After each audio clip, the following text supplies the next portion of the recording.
We had a municipal election last year. The city has elected a progressive council.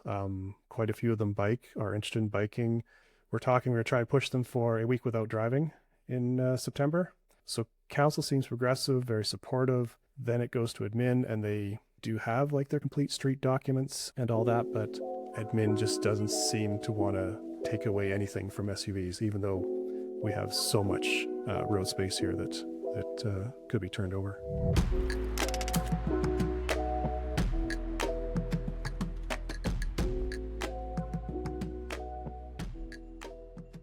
Welcome to Non-Driver. Real stories of navigating our world from people who can't drive. I'm Devin Silvernail, And I'm Anna Ziewarts. and today we have another really interesting guest. We have Darcy Reynard, who is from Edmonton, so our first technically international guest. Darcy grew up in Edmonton, in Alberta, in Canada, and lived there for most of his life, with time spent both in Victoria and Calgary. He holds a PhD, works in active transportation advocacy, and about 5 years ago, testing by his optometrist identified reduced peripheral vision, and he stopped driving. Darcy runs the YouTube channel Bike Nudge Nudge, covering urban planning and cycling through the lens of geographic accessibility. Hi, Darcy. It's great to have you here. So I met Darcy last fall when I had the opportunity to come to Edmonton and do some speaking events. And I was not, this is just being so US centric. I didn't realize Edmonton was such a big city. And I wasn't expecting the light rail. I definitely wasn't expecting the bike infrastructure. And then the other thing I really loved about Edmonton was this beautiful sort of river valley you have right through the middle of town that has all these trails and access points. And was lucky enough that someone lent me a bike. So I got to bike around quite a bit. Do you want to tell us a little bit, Darcy, about your sort of transportation experience? How you got around before when you could drive, what your experience was growing up with driving, and then that transition to becoming a non-driver? Yeah, so I probably had the typical upbringing where both my parents drove. I got to sit in the front seat from a very young age and remember watching my dad drive, and he would always take different routes places. So I got to learn my city that way. Got my license at 16 and was driving until, yeah, just about 5 years ago. But as a poor university student, I started doing a lot more biking for transportation. I mean, that influenced me wanting to bike around even more. So were you biking a lot for transportation when before you couldn't drive, or were you still mostly driving to get places? No, I was still biking for transportation quite a bit. Like I never drove to work. I often had downtown office jobs, but I would bike or take transit to get to work. So I never paid for parking downtown. Never was given parking. What was that moment like when you started to realize that you were losing part of your peripheral vision and you weren't, it might not be safe? I just noticed that like just walking around the house or outside, I bump into things more often that I just don't see them. There was a joke on one of the old Facebook forums about the yellow wet floor signs that people with low peripheral vision would kick them over all the time. But yeah, it was more having some night blindness and my vision in the dark getting worse and worse, that you'd kind of be driving along and like, ooh, that pedestrian I didn't see as early as I think I should have. So I actually stopped driving at night earlier. But like I said, about 5 years ago, I decided, being an active transportation advocate, it would be quite hypocritical of me to keep driving when I probably shouldn't. So I got checked by my optometrist, and he said, "Yeah, you should stop driving because your peripheral vision's too low." And would you say, because of that, I mean, all of those things combined, did that make it easy for you to transition? You know, already knowing that you've been biking, doing active transportation, taking the bus, and then also understanding that responsibility, or was it still kind of a hard transition? I mean, I imagine that was kind of a gut punch having to kind of rethink the way that you get around. Um, it was a bit of both. I'm lucky enough that I live fairly close to the city center, so I do have quite a bit of options for taking transit or biking where I am. Um, a few years ago, my family, we moved to a slightly bigger house closer to downtown. But one of the options, as it is everywhere, I think, is those brand new houses deep in the suburbs. You get a lot of house for not as much money. But I knew that if we did that, I would be in the prison without walls. So on one hand, it was easier because um, we do have infrastructure around here that I can use. I was biking and using transit, but on the other hand, it was difficult because um, my wife my wife came to Canada after we got married. She didn't grow up driving. Um, she's not the best driver. I don't think she'll get mad at me for saying that. um, but then it forced all that driving upon her. We have two girls, and only the eldest just recently got her driver's license. So everything that they did that need driving uh, suddenly was forced upon my wife to do all of that driving. I know, as a someone who has a driving spouse and now lives in a place where there is a fair amount of driving, it's always such a negotiation when, especially with caregiving, the places that the kid wants to go, whatever, the sports practice, the birthday party, the friend's house. Maybe you could do it on transit, right? But it's really takes way longer, or you could do it biking, but the weather's not great and the kid is whining about it, and it just becomes this sort of another point of tension perhaps in a relationship of responsibilities that you have to figure out how to divide. How do you guys sort that out? My wife is really good about that and really dedicated to our children. I'm a bit lucky. We got a cargo bike a few years ago. So since I'm still biking, if the weather's nice enough and it's in biking distance, I'm more than happy to do the 10 kilometers or a little more. So that's 6 miles or more to bike them somewhere. Actually, my wife and my eldest are in China right now, and it was 50 degrees Fahrenheit raining on the weekend, but my youngest wanted to go somewhere that's um, yeah, I think the round trip was about 7 miles.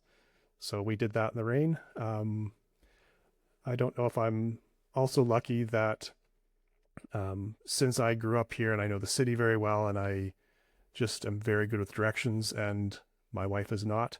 I keep a lot of social points or charm points or whatever you want to call it with her, by just going with her, keeping her company, and doing the navigation. You say you have the cargo bike, and you have the one daughter who is old enough to drive now, but the younger one, does she enjoy riding in the cargo bike? She loves going the cargo bike. She'll prefer it to driving sometimes. Um, she did tell me it takes zero effort to ride in the cargo bike, but I think that's her zero effort, not mine. Um, I'm often feeling that I need to make up for them being late, so that's definitely not zero effort on the cargo bike. I was actually watching some of your videos, and I'd love to hear more about how you got started with bike nudge nudge. But the sort of the low stress versus higher stress routes, what you call bike. Oh my gosh, bike sewers. What is the term you use? That one I first heard on Not Just Bikes, and he calls them painted bike gutters. Ah, painted bike gutters. There we go. Yes. The other one I call painted door zones, where you have the parking lane closest to the curb, then the bike lane, then the travel lane. Yeah, and that feeling of like, I mean, so you're trying to pick a route, especially when your kid is with you, that feels like as safe as possible, recognizing that there is some risk you're exposing them to, by being on a bike instead of in this, very well protected vehicle. Um, yeah, what is the infrastructure like? And I've watched some of your videos that they analyze like different places you can get on lower stress routes and safer routes versus higher speed, less safe routes. Talk to us about a little bit about, yeah, what it's like in Edmonton and how that sort of shapes where you go and don't go as a family. Edmonton is definitely getting better. Um, the city is building lots of active transportation infrastructure. It's getting a lot of media attention for the $100 million it's spending over 4 years to expand the active transportation network. But at the same time, I'm involved with a few advocacy groups, and what they're building is sometimes not the best stuff. So they're still routing people on bikes through neighborhoods, and they just put down a little speed bump every 2 blocks and call that a local neighborhood bikeway, which it doesn't really qualify as that. And they've been really big in building wide sidewalks and calling them shared use paths. But all you're doing is making driving easier with those, because you get people biking off the road, and then you have conflicts between people biking and walking. And then in one really funny bit, while one group is building those wide sidewalks, there's actually another group in city administration saying that people shouldn't be biking on the sidewalk for public safety, and the biggest reason was the intersections, which the city is not doing very much about. So things are getting better, especially where I live. I can get onto some of the better safe infrastructure and get quite far in the city, being quite safe. There are a lot of little missing links, a lot of little things that nudge people not to bike, but things are getting better.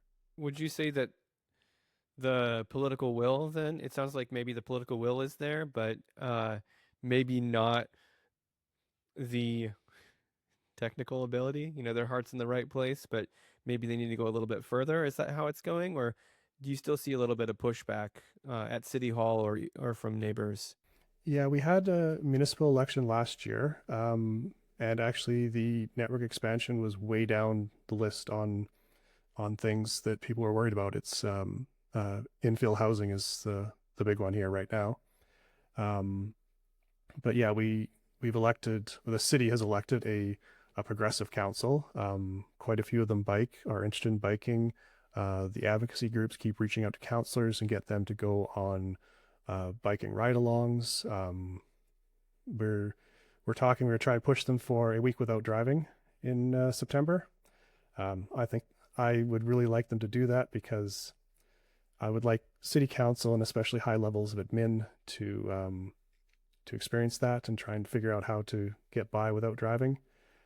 So council seems progressive, very supportive.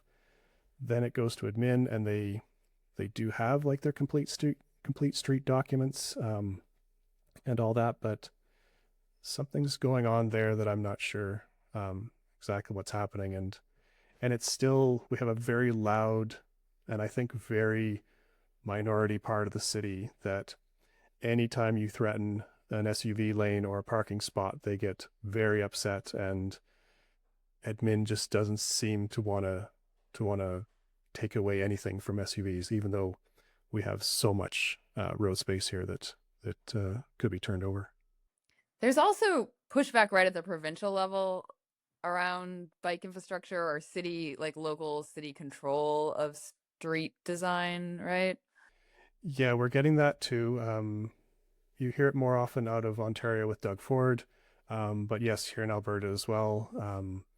We've had some pushback because cities only exist at the like provinces allow cities to exist, and some provincial governments are realizing that they can push around cities and tell them what to do. So a few of the bike lanes were being threatened. I think they're going to introduce a bill for the fall saying that cities will need to get permission to put bike lanes in, and all those bike lanes cannot take any space away from cars. Is it true that in Alberta that there is kind of an outsized um, voice from the oil and gas industry? Yeah, I would agree with that. We're very much on the boom and bust cycles of the oil industry. All of the booms aren't quite as much because a lot of it's being automated, and so the boom profits tend to go to shareholders and CEOs. But yes, a lot of people are always concerned about how the oil industry is doing. We can't do things to stop people from driving cars, it seems. The provincial government did put severe restrictions on solar and wind installations, and I think the number dropped 95% the year after they did it. So yeah, we are, as the hockey team is the Edmonton Oilers, and as I say, this is oil country, and it applies to just more than the hockey team. Yeah, it's funny. I bought an Oilers mug when I was in Edmonton because I was like, it was such a lovely city, and it felt so transit forward and bike friendly. And I was there in September, of course, when the weather was beautiful. And just to remember that, so much of why that city exists has to do with the oil industry.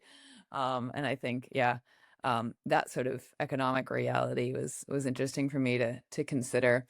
As mentioned, I was there in September. It was beautiful. The biking was lovely. I know it gets really, really cold. And I think I first heard about Edmonton on War on Cars, when the folks up from that podcast were up there for the winter biking festival.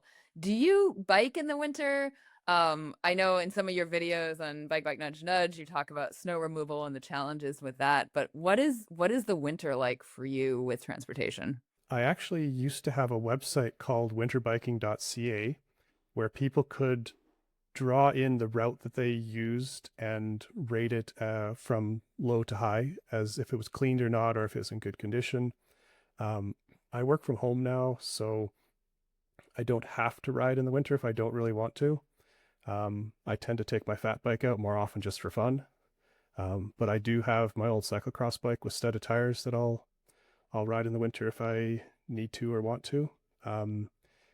Winter riding is getting better in Edmonton as well. They're doing better snow clearance. They have their priority routes. There are still issues like they don't have the Oulu, Finland level of snow clearing policy. It's more like once the snow finishes, they have 24 hours or 48 hours, depending on the priority level, to clear it. And we keep wondering that if it's 48 hours from when the snow stops and then it starts snowing again, does that mean you're not going to go out and clear the lane for until it stops snowing again? And the clearing can be hit and miss. They do use contractors, and sometimes the contractors' maps seem to have gaps in them.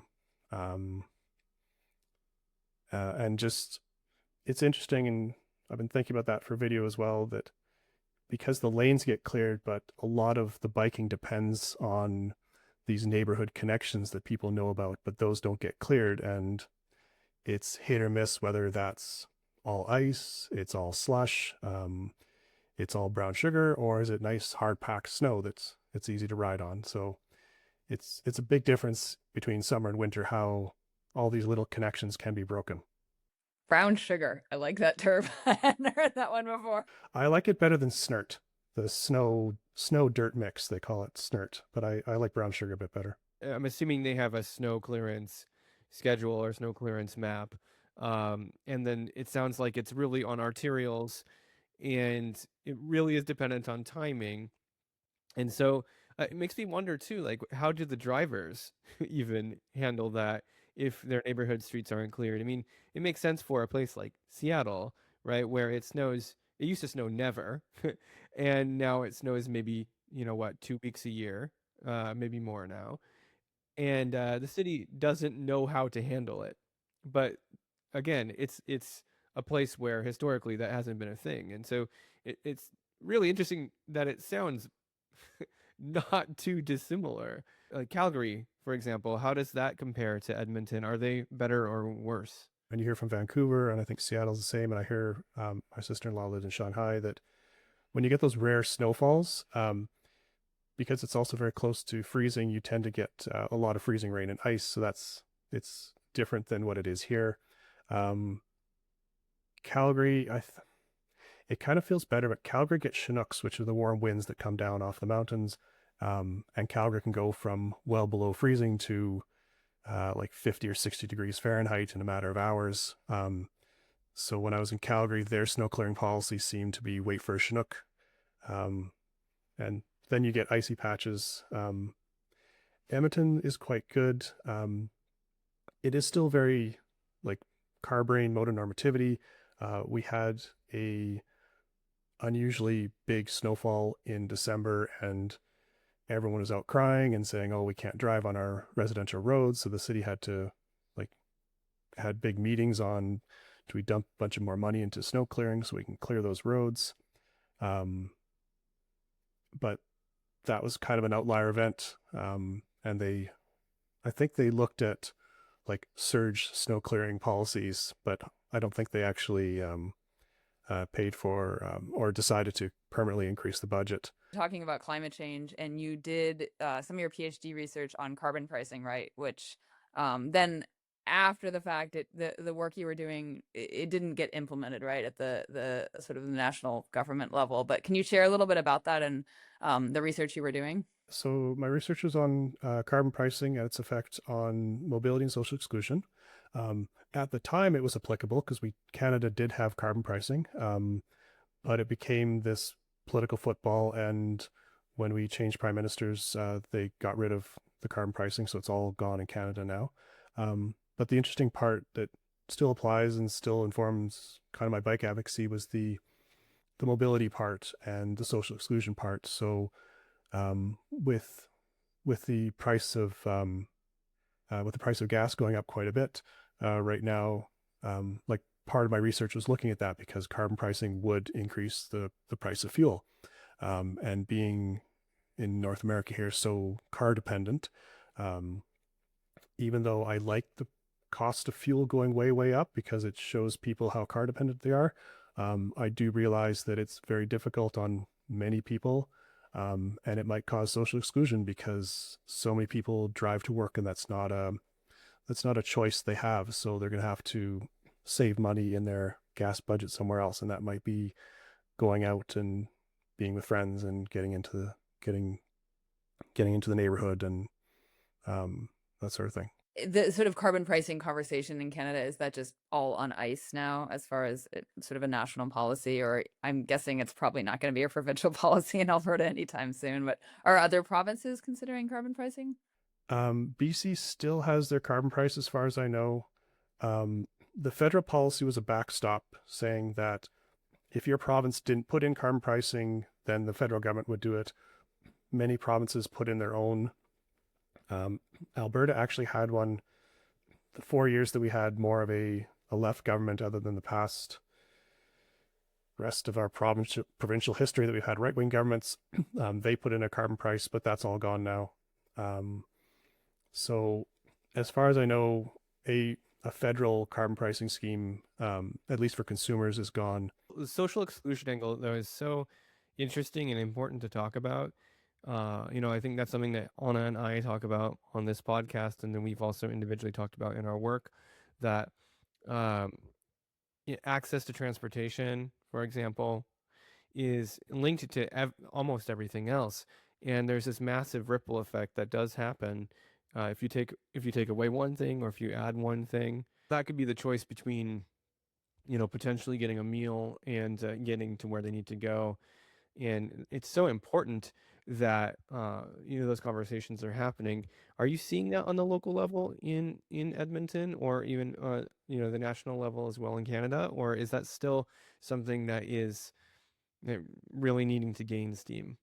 I do think you might start hearing, people being socially isolated, that they can't leave their home. There's probably people who are going to start saying, and I might have seen one or two stories already about people who saying that they can't even afford to get to work anymore. You work remotely. I work remotely. I think a lot of people shifted to remote work during the pandemic, who had that option, right? And now we were talking about how a lot of jobs and you work for the federal government in Canada, we're required to come back into the office, and sort of that shift back to, I think in some ways, like having that sort of the socialization of being in an office, I miss. I miss those connections. I also really do appreciate the sort of flexibility I have working from home. Yeah, what is your experience like with remote work, and what you hear from your coworkers, and I guess some of the benefits or disadvantages of that trade-off? That's another reason why I went and got my eye tested again to see if I should be driving, because that was also the part when we went to return to office for 3 days a week. I am the only person on my team, and actually in my whole branch at work, that lives in Edmonton. So I would be going in 3 days a week to sit at another computer with no one I work with around me. So I'd be using Teams or like being remote anyway. So it didn't make a lot of sense for me. So with my eye test, I was able to get a duty to accommodate, which allows me to work from home all the time. I Yeah, I do feel the social exclusion because as more people are going into the office, and I think early July they have to start going in 4 days a week. Um, so the number of events we're doing trying to connect people who are working from home is going down and down. So the social exclusion is becoming a bit becoming a bit more, um, and yeah, being able to interact with people, get those spontaneous collaborations, that's quite down for me. So So for Devin and I, our vision condition, we have the same one, nystagmus. It's pretty stable. Aside from just, the usual sort of aging and sight loss. But your condition, I'm guessing, is progressive, and I'm curious if you think there'll be a point when biking is not going to be something that's as safe or comfortable for you, or do you feel your ability there shifting? I have only a few years of biking left. I'm not sure quite how long, but we'll see. Um, I actually bought a new but different type of cargo bike for my wife. So a long tail that I can sit on the back. Um, we have a Bachfiets, and the problem with that is I'm too heavy for my wife or my daughters to always keep it held up. And when you're in the bucket, there's nothing you can do if it starts to tip over. Whereas the long tail, I can put my feet down, so I can actually hold them up until they start pedaling.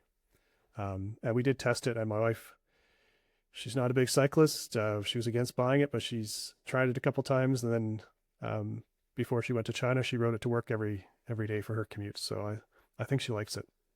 Yeah, we have a long tail cargo bike, and my kids' legs are finally long enough to put them down if I do something silly, which is kind of nice.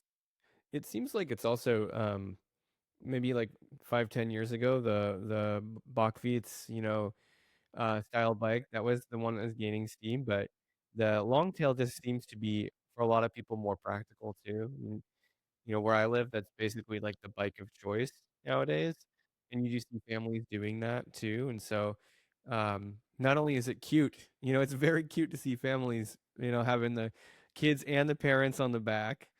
It's also just, it feels a little bit more practical as well, so that's really cool. Yeah, I think because it feels a little bit more like a regular bike. The Bachfiets I don't have a problem riding. My youngest loves riding it. Um, Actually riding it, taking friends around. Um, but the Longtail does feel a bit more like a bike, and it's the manufacturer's related to the bike that my wife had been riding every day. Well, not every day, but had been riding as her main bike. So I think the handling is quite close for her. It's funny on this podcast.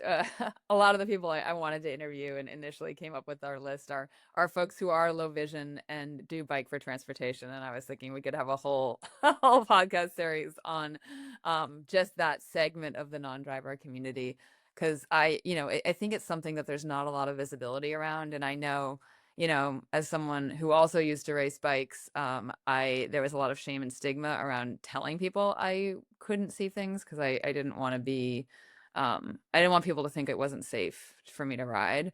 And I definitely have my limitations. Like, you mentioned the pedestrians appearing out of nowhere. That definitely happens to me in certain light conditions when I'm biking. And thankfully, there's time with biking and not going too fast to go around them. If I was going, 40 miles an hour, it would not be the case. But yeah, I'm curious, as a low vision cyclist, what are the things that, like, for you, for infrastructure and design, intersections or bike infrastructure, that you find make it, most accessible for you? The problem really is intersections, because of lacking peripheral vision. Um, when things get more convoluted, more chaotic, I slow down quite a bit because I want to make sure that I'm safe. I'm not endangering someone else.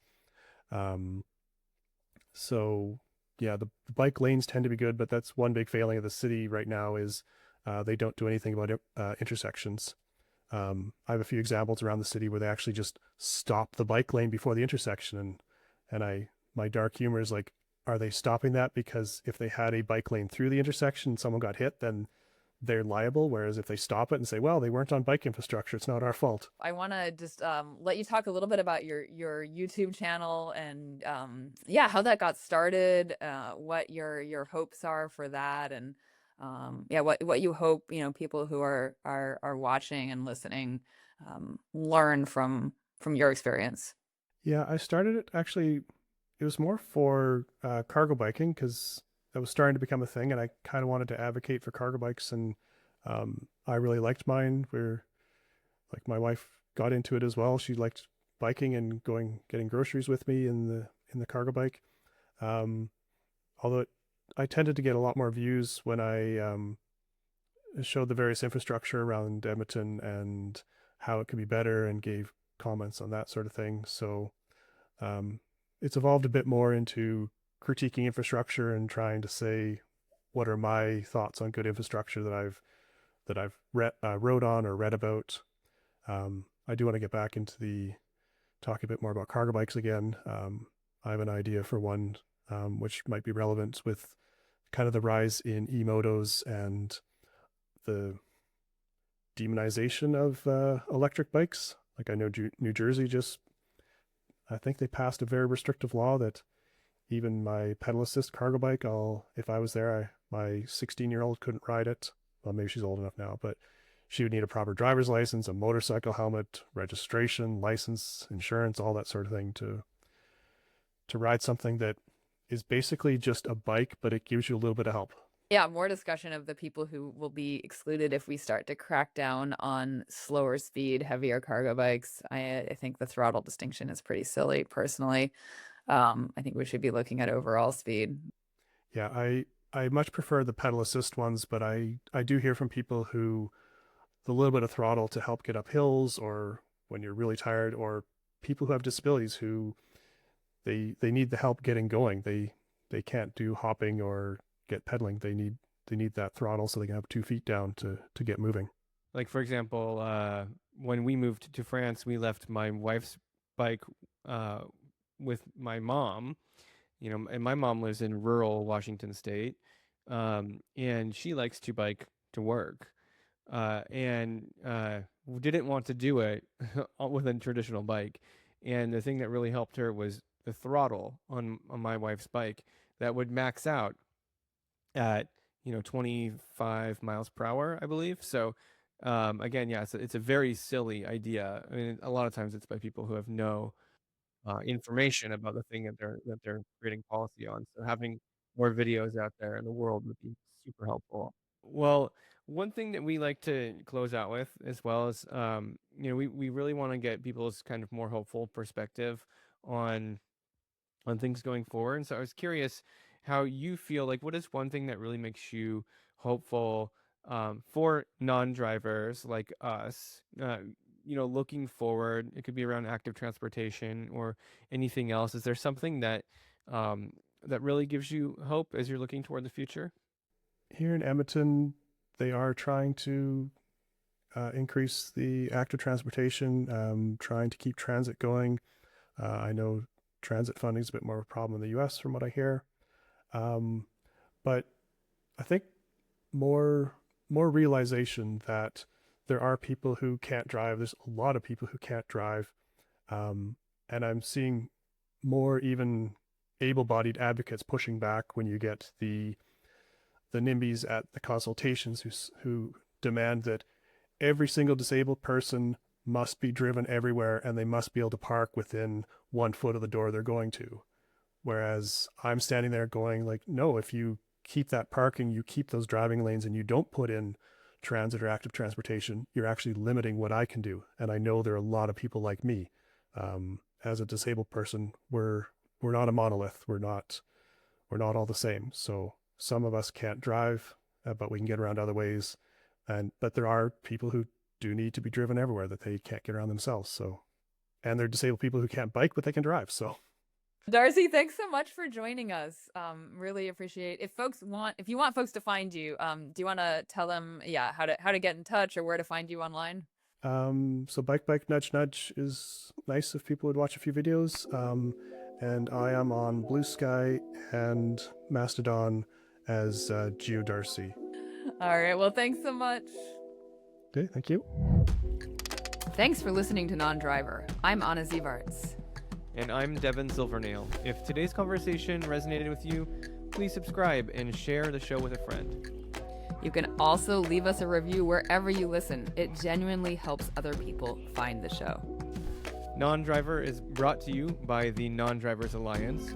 Find more info at nondrivers.org. And this episode was produced by Devin. Want to get in touch? Email us at nondriverpodcast@proton.me. We'll see you next week.